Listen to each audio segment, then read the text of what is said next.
सदगुरु नगर कितना इलाका है, आज भी काम चल रहा है। इन मनपा अधिकारियों में हिम्मत नहीं है कि वहाँ जाकर के स्लैब रुका करके दिखा दे। सोशल मीडिया में अपने आप को दिखाने के लिए आते हैं, उनको दिखाना है ना। इधर है व्हाट्सएप, सिर्फ सोशल मीडिया के लिए, क्या हक की लड़ाई लड़ने के लिए नहीं है।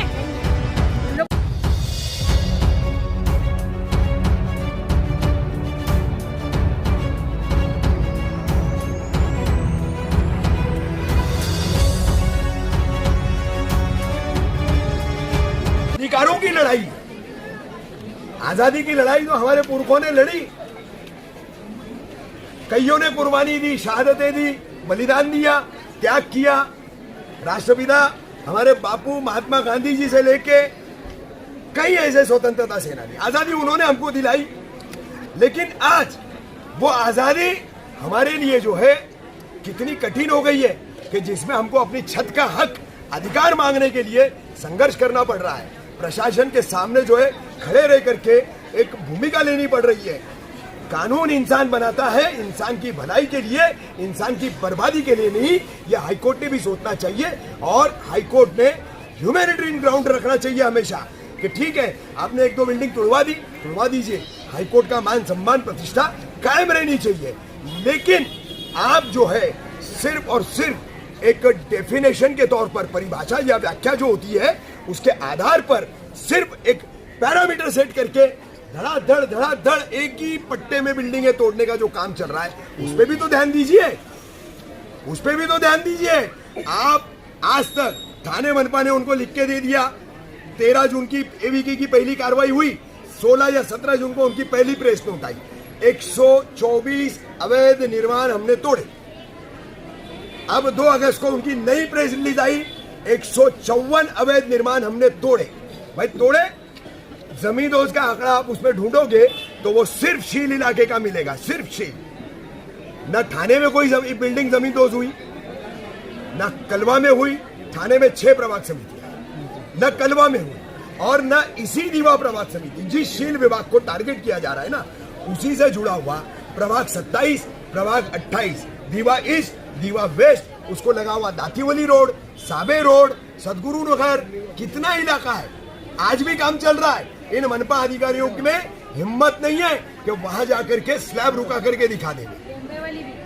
बोला डोंबिवली का बिल्डिंग का मामला। कल आपने कहा था कि कई सरकारी इमारतें हैं, पुलिस स्टेशन है जो खुद अवैध है। अरे मुंबई पुलिस स्टेशन अवैध है, मैं साबित करता हूँ। आओ, श्रीनगर पुलिस स्टेशन अवैध है, कितने बीट तुम्हारे अवैध है, कितने सरकारी कार्यालय तुम्हारे अवैध है।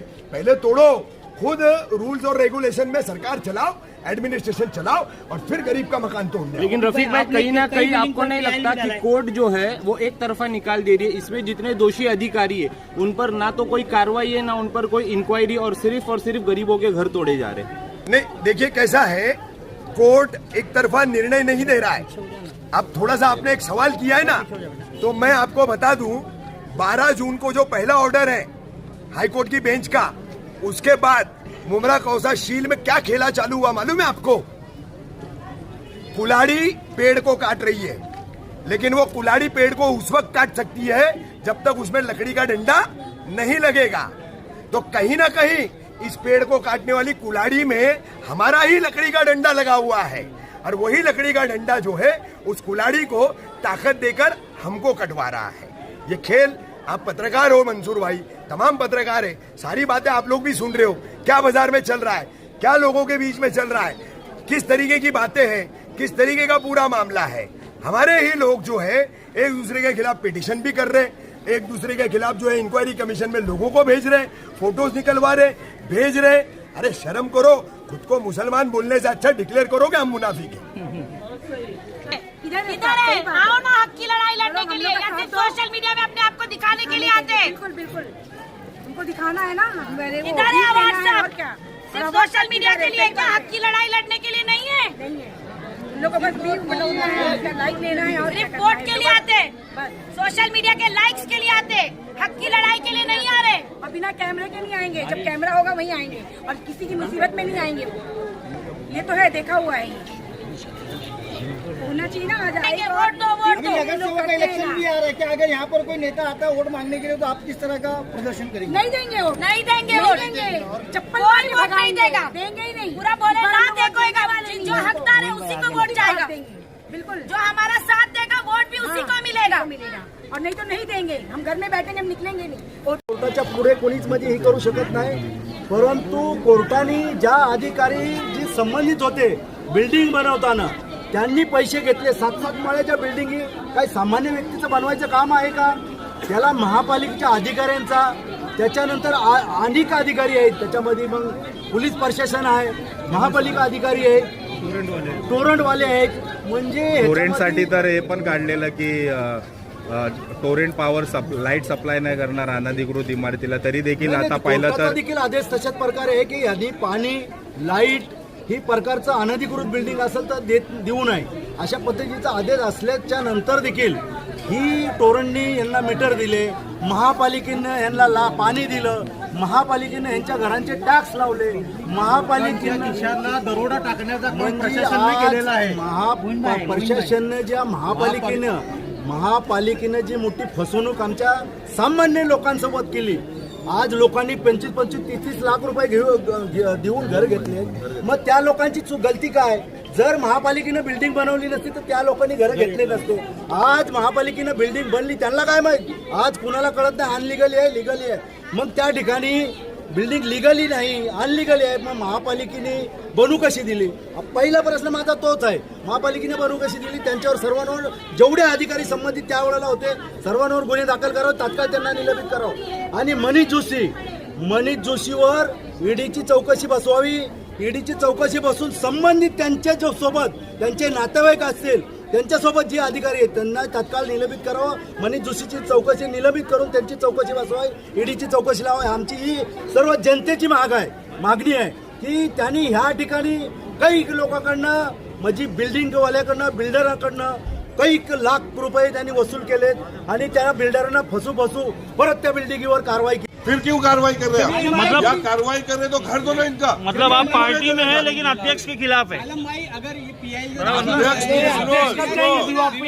भाई अध्यक्ष शहर के हक में होना चाहिए, कोई भी रहे, चाहे साहब पठान हो, साजिद पक्का हो या किसी पार्टी का आदमी हो, जो पीआई डाले नहीं इस बिल्डिंग पे नहीं, कई बिल्डिंगों पे कार्रवाई आप लोग भी देख ही रहे हैं. बिल्कुल कार्रवाई का इंतजाम तो हो नहीं सकता है और सबको बेघर किया जा रहा है एक तरह से. बाकी मैं ये नहीं समझता हूँ कि आदेश 9 प्रभाग समिति के पूरे हलके के अंदर है तो सिर्फ मुमरा ही को एक टारगेट में बनाया जाता है.